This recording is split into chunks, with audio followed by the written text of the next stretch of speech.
നമസ്കാരം.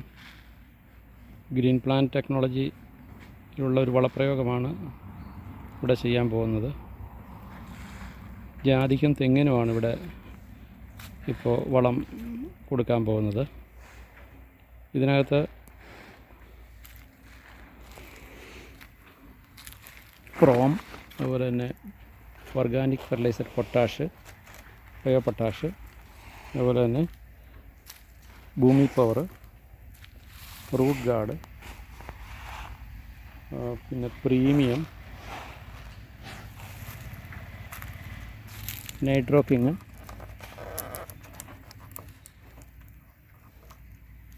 ബ്ലൂം, ഇതിൻ്റെ കൊടുത്ത് സ്പ്രെഡ് ഓൾ 90 എന്നുള്ള ഒരു പച്ച, ഇത്രയാണ് കൊടുക്കുന്നത്. ഒരു ജാതിക്ക് അല്ലെങ്കിൽ ഒരു തെങ്ങിന് 500 gram potash, bio potash, 500 gram PROM, അതുപോലെ തന്നെ 100 ഗ്രാം ഭൂമി പവർ, 40 ഗ്രാം റൂട്ട് ഗാർഡ്, ഇത്രയും ചെടിയുടെ 4 സൈഡിലും ഓരോ ചെറിയ കുഴി എടുത്തിട്ട് അതിനകത്തിട്ട് മൂടുകയാണ് ചെയ്യുന്നത്. അതിനുശേഷം 20 milli premium, 50 ml nitro king, 50 ml Bloom, 10 ml spread all, ഈ ഒരു കോമ്പിനേഷനിൽ 10 ലിറ്റർ വെള്ളത്തിൽ കലക്കിയിട്ട് ആ കുഴികളിൽ ഒഴിച്ചു കൊടുത്ത് മൂടുന്നു. ഇത്തരത്തിൽ ചെയ്ത് കഴിയുമ്പോൾ ചെടിക്ക് ആവശ്യമായ എല്ലാ ന്യൂട്രിയൻസും അതിലൂടെ ലഭിക്കുകയും ചെടിക്ക് നല്ല രീതിയിലുള്ള ഉൽപ്പാദനം ഉണ്ടാവുകയും ചെടി നല്ല ഹെൽത്തി ആയിട്ട് മാറുകയും ചെയ്യും.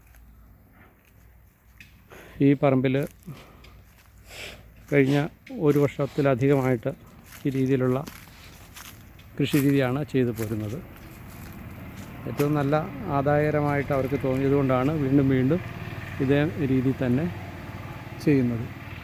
തെങ്ങിനാണെങ്കിലും തെങ്ങിന് പ്രത്യേകം വളം കൊടുക്കാതെ തന്നെ ഈ ജാതിക്ക് വളം കൊടുത്തപ്പോൾ തന്നെ തെങ്ങ് നന്നായിട്ട് കായ്ക്കുന്നുണ്ടെന്നാണ് ഈ പറമ്പുടമ പറയുന്നത്. അതുപോലെ തന്നെ ഈ ഫംഗസിന് വേണ്ടിയിട്ട് നമ്മൾ ഇടയ്ക്ക് സ്പ്രേ കൊടുക്കാറുണ്ട്. കൂടുതൽ പ്രശ്നമുള്ളതിന് സിസ്റ്റമിക് ആയിട്ടുള്ള ഫംഗോ ഹിറ്റാണ് അപ്ലൈ ചെയ്യുന്നത്. അത്തരത്തിൽ ഒരു ഹോൾ സൊല്യൂഷൻ നമുക്ക് കൊടുക്കാനായിട്ട് സാധിക്കുന്നുണ്ട്. ഈ ടെക്നോളജി ഉപയോഗിച്ച് തന്നെ ചെടിക്ക് ആവശ്യമായിട്ടുള്ള എല്ലാ മൂലകങ്ങളും പോഷകങ്ങളും കൊടുത്തുകൊണ്ട് നല്ല രീതിയിൽ തന്നെ കൃഷി ചെയ്യുവാനായിട്ട് സാധിക്കുന്നുണ്ട്. Thank you.